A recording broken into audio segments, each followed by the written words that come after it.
Bonjour à tous, bonjour à toutes. Je suis Fiona Radkoff, IAIPR d'anglais.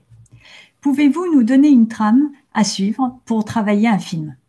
Donc c'est un peu difficile de dire qu'il n'y aurait qu'une seule trame pour tous les films, mais je vais donner un exemple qui peut-être pourra s'adapter au film sur lequel vous voulez travailler. Tout d'abord, il faut se poser la question pourquoi ce film?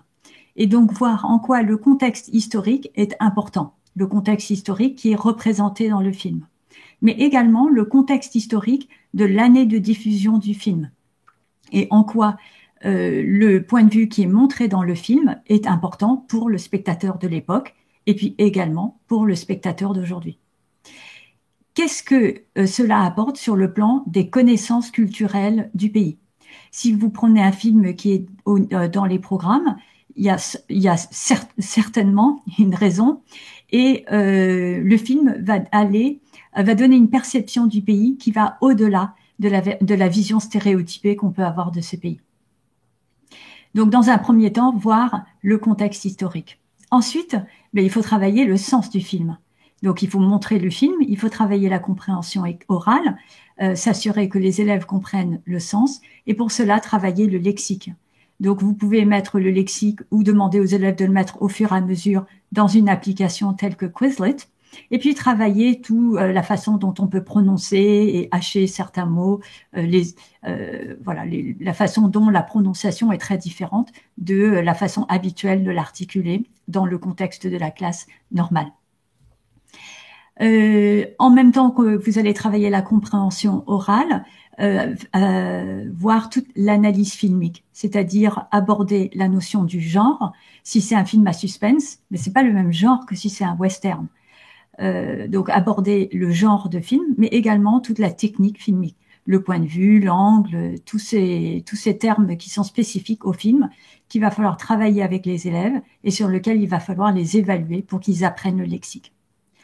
Donc ça, c'est au niveau de la compréhension orale. Et puis un projet sur lequel je conseille de faire réfléchir les élèves pour les mettre en activité et que l'ensemble du projet prenne sens, un sens dans lequel il va falloir qu'ils s'impliquent.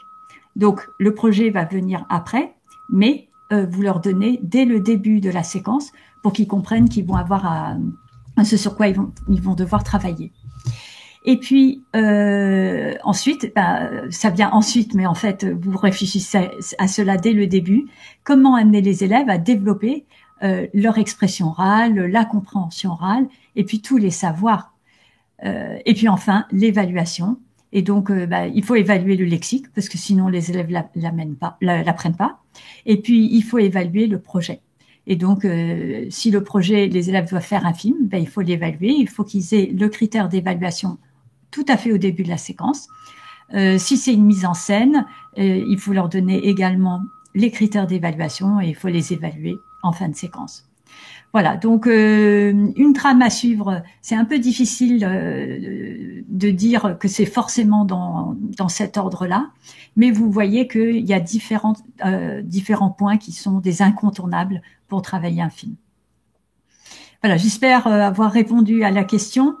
Ça ne marche pas pour tous les films sur lesquels vous voulez travailler. Par exemple, si vous voyez Much Ado About Nothing, il va y avoir d'autres éléments. Vous allez comparer pourquoi un film plutôt qu'une pièce de théâtre. Mais j'essaie de répondre brièvement en moins de 5 minutes. Je vous souhaite à tous et à toutes une excellente continuation et à bientôt. Au revoir.